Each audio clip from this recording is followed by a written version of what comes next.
You're listening to the Known Legacy Podcast, brought to you by Known Legacy Ministries. For more information, go to knownlegacy.org. Now here's your hosts, Bill and Travis. Good morning, Bill. Good morning, Travis. Good morning, Kyle. Good morning. How's everyone doing today? Good. Awesome. Good. I'm Thanksgiving. Still full. I was gonna say I'm full from Thanksgiving still. I think we plowed through the final leftover turkey the other day. We made turkey enchiladas, and they were fantastic. You do that every year. Yeah. There was this thing when I was in New York called the turkey trot wrap. What? It was amazing, and it wasn't just at Thanksgiving. You could do it all. That's when I realized there were a few things. You can do this whenever you want to, and I can eat cake at 2 a.m. It doesn't matter. Nobody gets mad at me. I'm an adult. I'm an adult. I can eat that. Then I'm like, crud, I ate cake at 2 a.m. I can't eat for the next 6 weeks. I literally, a month ago, I took a picture outside of Brahms with an ice cream cone. It was 3 o'clock in the afternoon, just me. And I took a picture and sent it to the family. I said, you know what? I'm a grown up. I can do this whenever I want now. Hashtag adulting. No, there's this thing called the turkey trot wrap, and it was amazing. I worked for actually Rich, who we had on the podcast before. Yeah. When I worked for him, there was this little shop that was in there, and these guys were every Thursday they would do the turkey trot wrap. Well, the turkey trot wrap was a wrap, and anything, but it was wait. It was a wrap. It was a wrap. No, don't. So, anyways, that's as far as I give them my rapping skills. Congratulations. But no, so they would put turkey, they'd put mashed potatoes, they'd put stuffing. Cranberry sauce in there? Cranberry sauce, gravy, and they wrapped it up. Okay. And it was like heaven. So a buddy of mine who loves to smoke turkey, so he had a bunch of smoked turkey left over.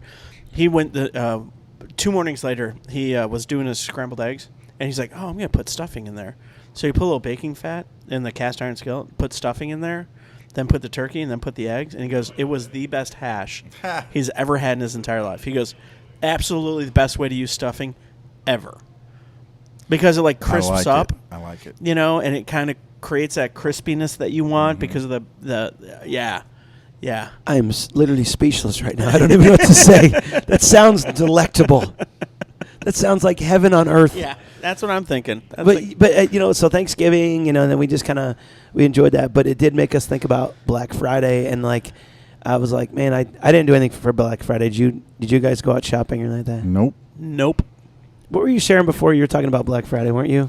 I just saw something on YouTube where there was it wasn't about the subject, but it was an offhand remark about, this is a record low for shopping on Black Friday. I didn't realize that. Yeah, I saw a video where they open up the doors, and it was it was one dude outside, and he walks in with a backpack, and they're like, yep, Black Friday this year. And it was just nothing. Absolutely insane. There's nobody at registers anymore. However, go to the grocery store where it's all self-checkout now, which drives me insane because you have someone with 30 items or 100 items, and they're trying to self-checkout. Are you freaking kidding me? And bag at the same time. And it doesn't matter if there's 30 of them. The amount of time that it takes is it's stupid. My Walmart has almost gone exclusively to self-checkout, and it's stupid. Did you see that thing? There's a thing around Facebook. It says the self-checkout party. The employee party. The employee party. But you're just good gracious. I know, and I can't say it because sometimes it's you're boop, and then you're and they'll say, please take the item out. I'm like, no, you come and do it for me.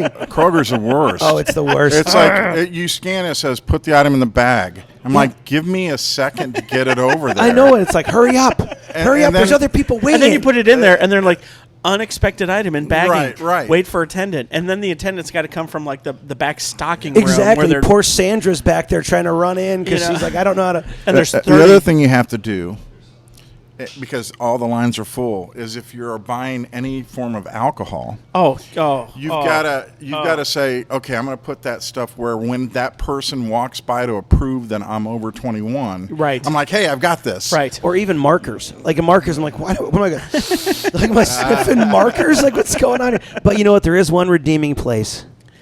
Oh, there is HEB. I know. Wish we had a hallelujah chorus right now. There it is. That'll take it. Because HEB is amazing. I go in there every single time. It's the new one here in Allen. And, man, there are at least 10 people ready to take my stuff. I'm you guys know this plan. You are going to overtake the world. They're a disruptor. By doing it the old way, they've become the disruptor. So if you don't know, H-E-B is this kind of grocery chain that started in San Antonio, Texas, if I remember correctly, and is slowly just taking over the state of Texas. Yes, they are. It has a high like value of customers and value of H-E-B products. H-E-B, if you're listening, we need you to sponsor us this week. It is wonderful. Like they make their tortillas right there. You walk in, they're making tortillas. And they're warm. Oh. And they have a barbecue restaurant inside of it. And it's good barbecue. And the pricing is really great for the high quality food you get. We're so old. We are. We're so it's like 4 old guys. Yeah, but it really is. Like it's so 3 bad. of us. I'm like, how is that half the price of what it is at Kroger? Yeah, and it's better product. Oh, it's so much better. But yeah, so Kroger's horrible. So yeah, it's funny amidst the Black Friday, chaos that didn't happen, there is still redeeming value like H-E-B that has real people serving you, which is awesome. Anyways, so we just moved, and there's no grocery stores near us really, but there's a new one. There's an H-E-B going in south of us, and like we're counting. Like people in Advent, they have like their countdown to Christmas. We literally have the countdown to Christmas. Every day it's like a new H-E-B. coupon for H-E-B. Yes. Only 120 more days. I got the fajita meat one. Hey, I got a flyer in the mail. Be aware of it. It was like a 10-pound ham for free. What? For like the first 3 days HEB's open or something. No way. That sounds And if amazing. you're looking for something to do with ham potato soup is delightful. Get a spiral cut ham. I don't know where this conversation came from, but it's really good so far. I'm kind of a fan. We're an Etsy podcast now. Exactly. We're an Etsy. And coming up next, fun things to do with tinfoil. Hey guys, we're glad you joined us today. If you're still listening to us and you're not at the store, we're so glad to have you here. But it's been a while since we've had like a sit down podcast. We've been so busy. You've been traveling, I've been traveling.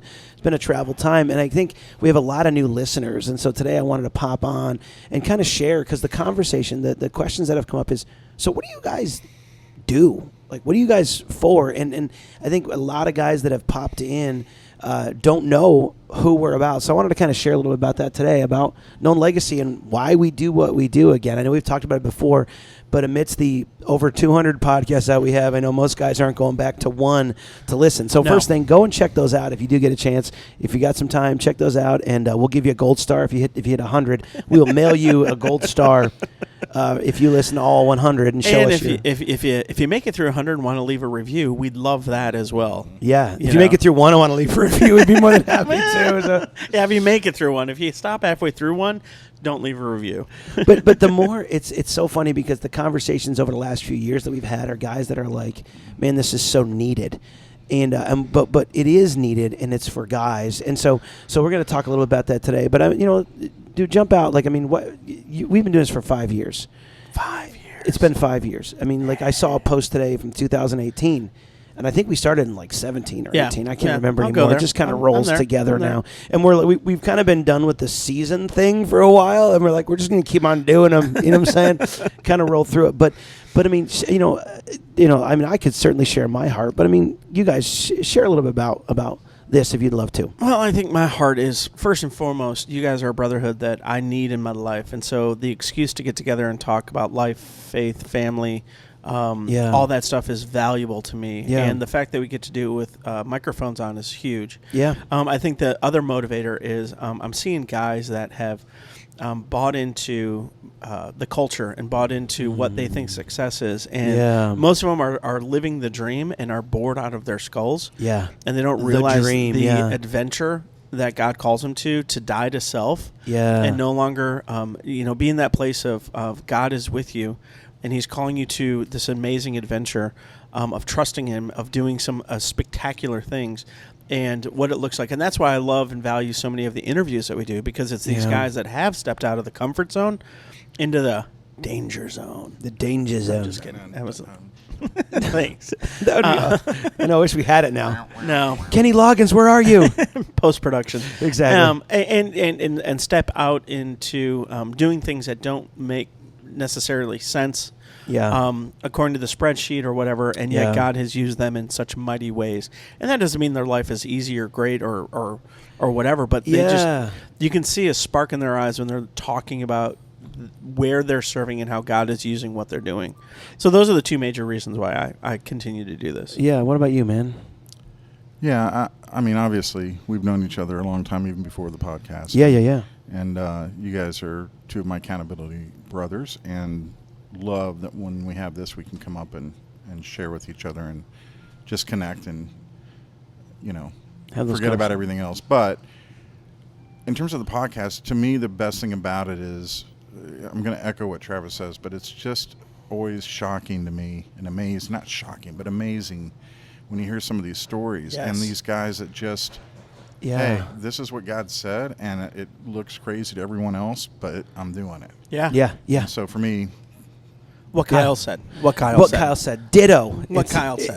It's like the Christmas lights thing, and it's all amazing, and then there's a ditto sign next to it. Like, that's kind of what, but that's what it feels like. But that's it. Like, I think the reason we started this was even just, we were having these conversations, and there were other guys that were like, we can't be the only ones. And we found through 5 years that we are not the only ones. And I keep hearing the same response, but said differently, from different men that are just bored out of their mind, that want to come alive to what God's called them to, but they don't know how that works. And honestly, even there's a lot of churches that are not drawing them to understand that value.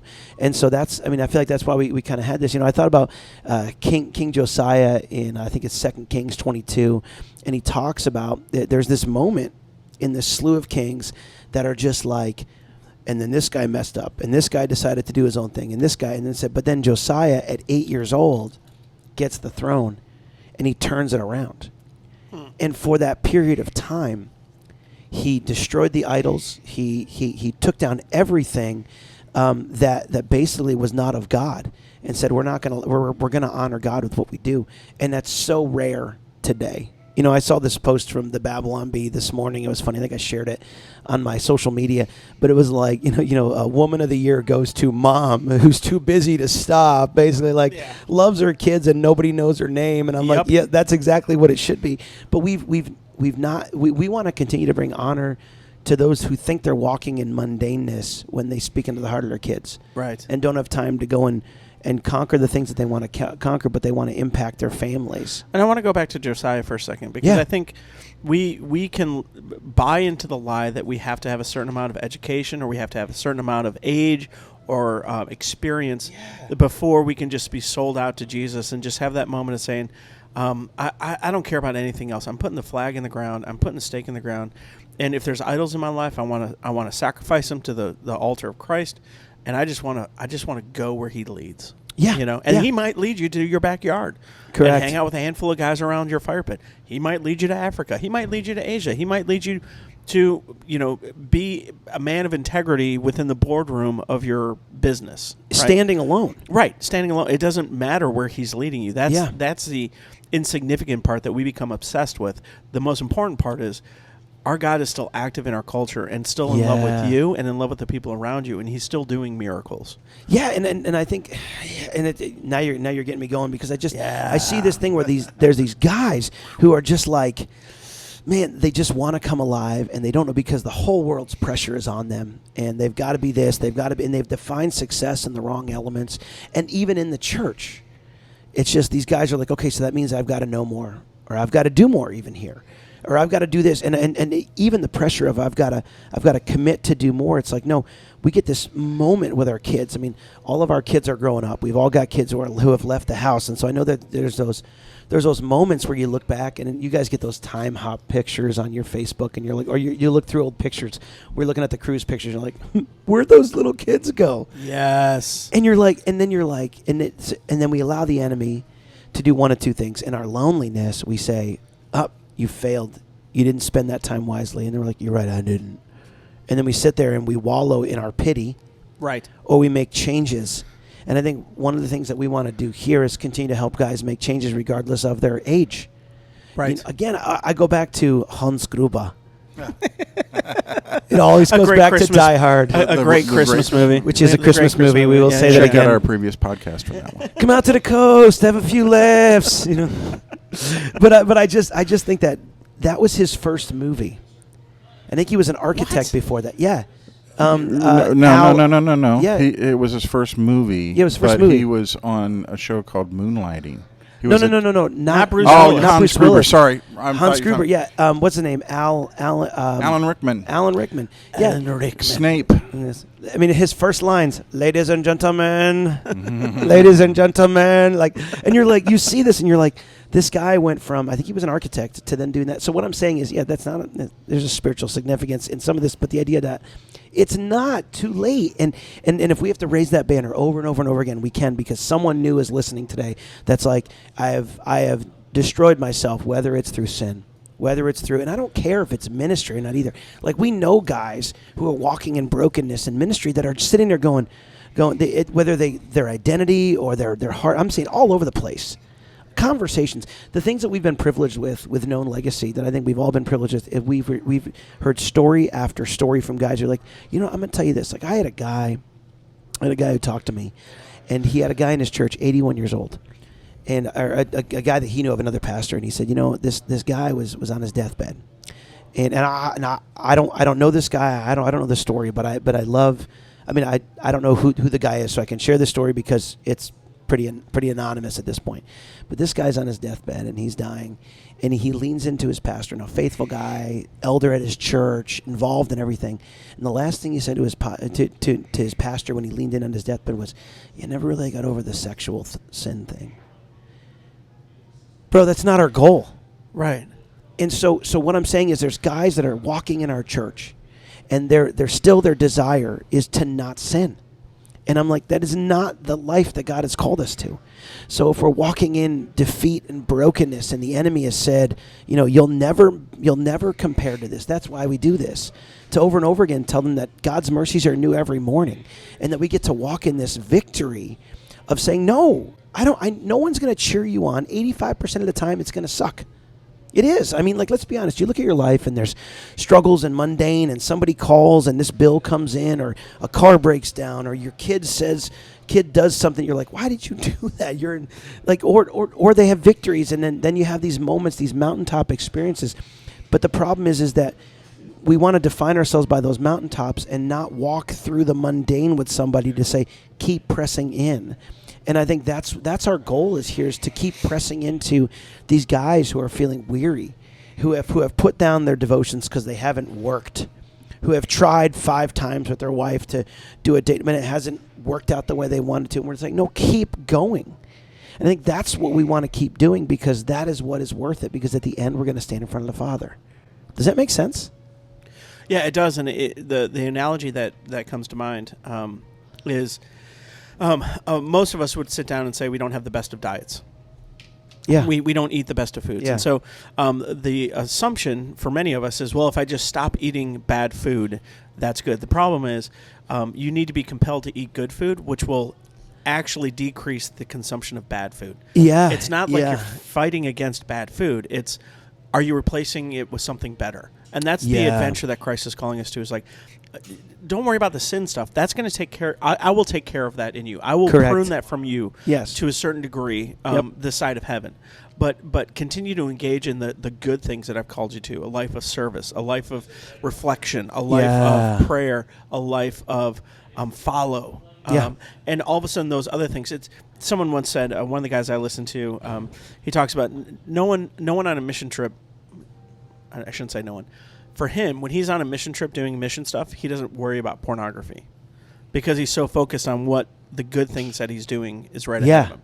It's so it takes care of that. Does that make sense? Yeah. And I think that's what you're talking about. We're over focused on the sin, and we forget about the adventure that he's calling us to. And when we engage in the adventure, all of a sudden the sin things don't smell as good, don't taste as good, aren't as enticing, because they become a distraction from the good things that we are actually being fed by. Is that fair? Yeah, because we lack inertia to move forward. So instead we're like, instead of sinning, we're trying not to sin, and we're trying to learn how to not sin, which there's moments and steps to do that, but that is not the sum of who we're supposed to be.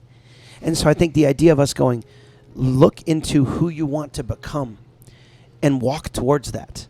I think what you're trying to... I would twitch that just a second. Sorry, go. not who you want to become. Good call. It's not who you want to become. You caught it. Thank you. It's who Christ has created you to be. And I think that's really important distinction. Because we have a culture that is all about you becoming who you want to be. True. And that is a lie, and that will lead you to destruction. Correct. And it'll lead hurt to the people around you. Instead, spend time at the feet of the Savior and say, God, who is it you created me to be, and how do I walk in that more boldly today than I did yesterday? I'm glad you caught me that. I'm glad you caught that, because that is definitely the heart of what we're saying. Is like, it's not just us and our self-serving. Right.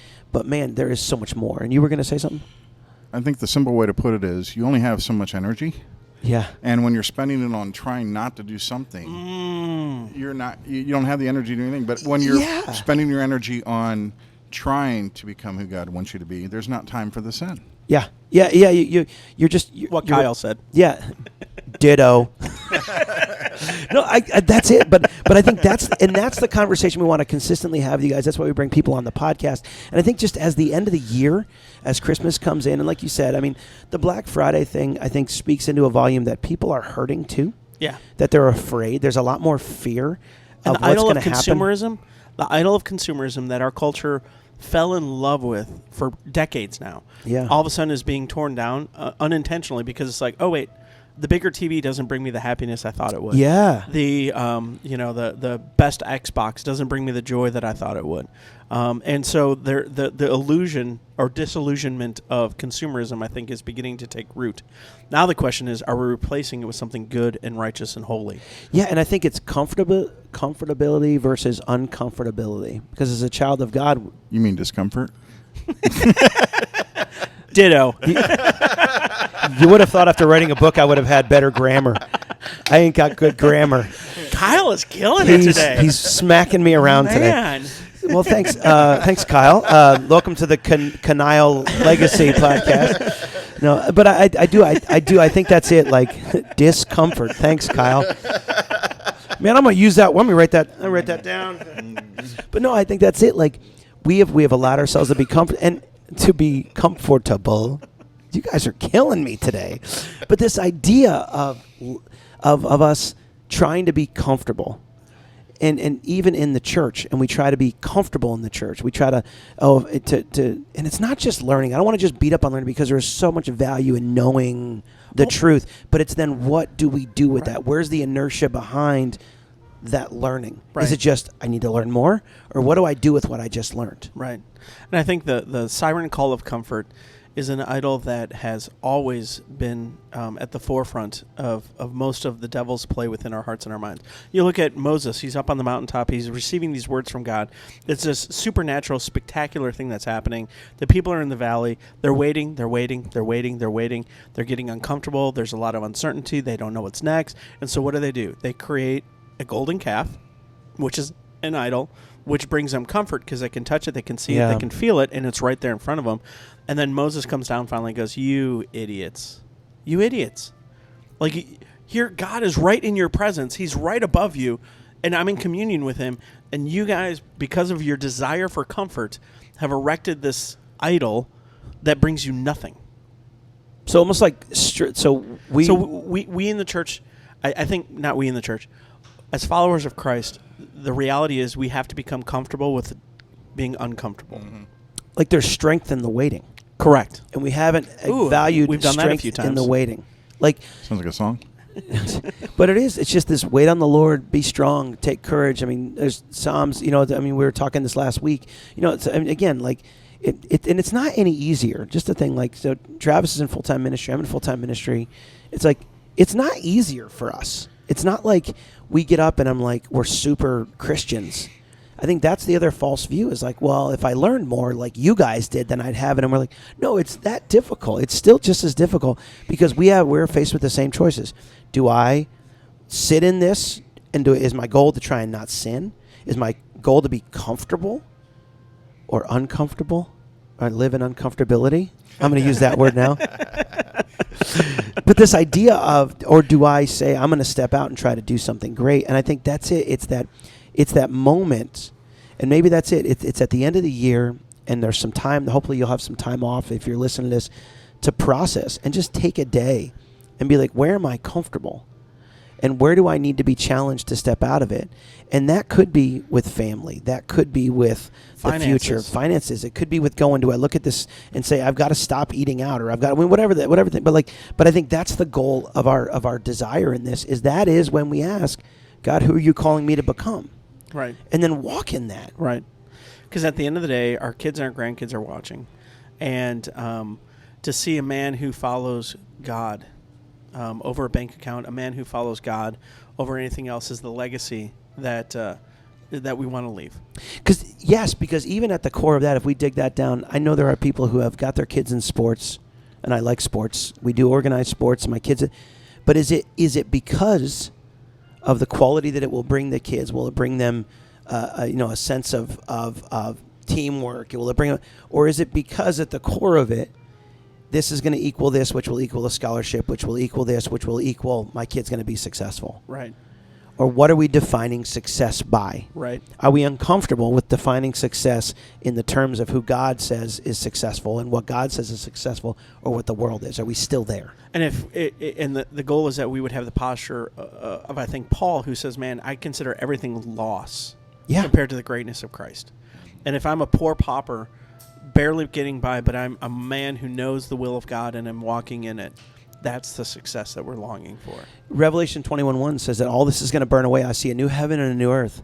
The old things have all passed away. Right. So the things that we hold on to, even the degrees, and I'm not throwing away education. I know I'm kind of beating up on, but I'm saying, like, the things that we're holding on to, are we putting them at the feet of the Father? Are we putting everything to the very last bit of, God, what are you calling me to do in that, versus I need to get, because I know I do. I fill it up and I see people doing things and buying things, and I'm like, what can't I have that? Yep. And then I look and I'm like, okay, God, those aren't inherently wrong.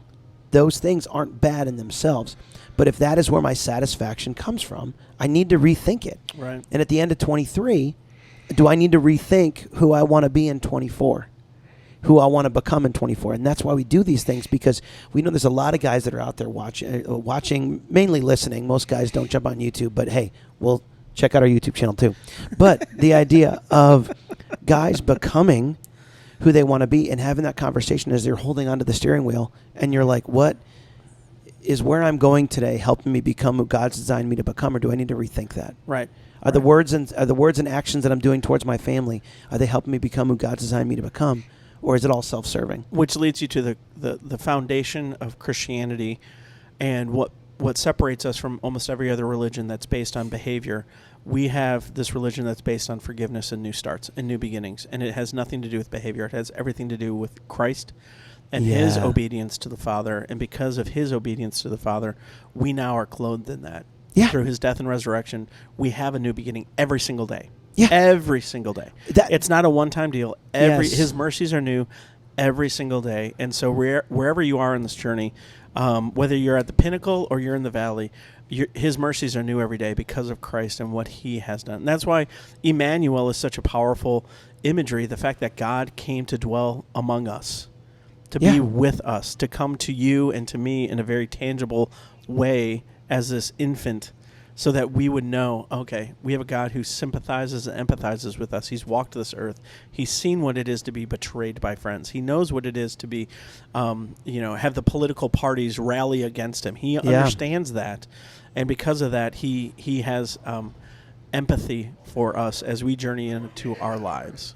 The whole humility thing of Christ coming and being born, and then we talked about it this last week at our church, which was Jesus's marketing plan was really bad, like comparatively to what we would have compared a marketing plan to be. Like, I'm going to go to the kings. I'm going to go to these people. The influencers. I'm going to make sure that if I can turn one influencer. So instead, he went to these fishermen. And so when I look at his economy of, well, even then, I'm going to go to some shepherds, and I'm going to appear to them on the night that you're born. When he could have gone to anybody, he's like, I'm going to go to the guys who have absolutely no value in our world comparatively to everybody else. Not even like the local magistrate like popped up. It's like, hey, some shepherds, I'm going to tell you that the king just arrived, and head over there. So this idea of humility and going, you know what, I'm going to put a stake in the ground, be a godly father, be a godly husband. I'm going to do things different, and I don't need to post it online. Hey, just want to let you know I'm starting day one of my workout routine. It's like no, I'm just going to honor God today, and it doesn't have to start January 1st. It can start right now. To sit in your car, to sit at home and go, no, I'm going to decide to do something different. I'm going to decide to come alive to who God's called me to be, and I'm going to allow myself to be uncomfortable. So the culture tells us to sacrifice everything to become Pilate. And the scriptures say, rejoice in being a shepherd, because that's where I appear. Yeah. So we have this moment. So we're brought with a moment as we're closing up this podcast to say, who do you want to become? Like, what do you want to do with your life if you're standing there in front of God and you know the truth and you're sitting there in the church and you're like, I'm bored out of my mind and I've tried to just not sin. I've tried to just do the right thing. I've tried to just be a good person. It's not worth it. I've tried to buy all the things, but at the end of it, it's not going to satisfy me. But who do I want to become according to who God has called me? Yeah. And you get to walk in that journey, and that's why we do all this, guys. That's why we do this podcast and have these stupid conversations and talk about Hans Gruber and Die Hard, which is a Christmas movie, and have these things. It's because we want to put a rock in your shoe for those moments to say, God has called me to do more and to become more. And we want to celebrate that with you. And we're three guys just saying we're excited for what God's going to do in your life because we know he's got great things. Right. So I don't know if we're going to do another one this year, but Merry Christmas to you guys. Feliz Navidad. Merry Christmas. Any last thoughts? Guys, check us out at Instagram because unlike Jesus' marketing plan, no, I'm just kidding. As you can see, we don't care much about those things. We really don't if you look at our Instagram and Facebook. But check us out. We want to connect with you guys. It's more about a community than it is about getting followers. And so we want you guys to come alive. Email us info@knownlegacy.org. We'd love to connect with you guys and become who you're designed to become. So have yourself a great Christmas as you guys are finishing things. Oh, check out the book too. Yeah. We have a new price on that too, so check that out, Nice. morethanyobook.com. And you can get that at Amazon, and there's a bunch of other places, audio book, ebook, paperback, but those are great gifts, and they stock stuff as well. They stuff stockings. I can't even talk today. What was the first word I used? Uncomfortability? Yes. Yeah. You're good. God bless you guys. Thanks for checking Live in us your out. uncomfortability. And Merry Christmas. Have a Merry Christmas, guys. Thanks for listening to the Known Legacy Podcast. We'd love to hear from you. So email us your questions or comments to info@knownlegacy.org.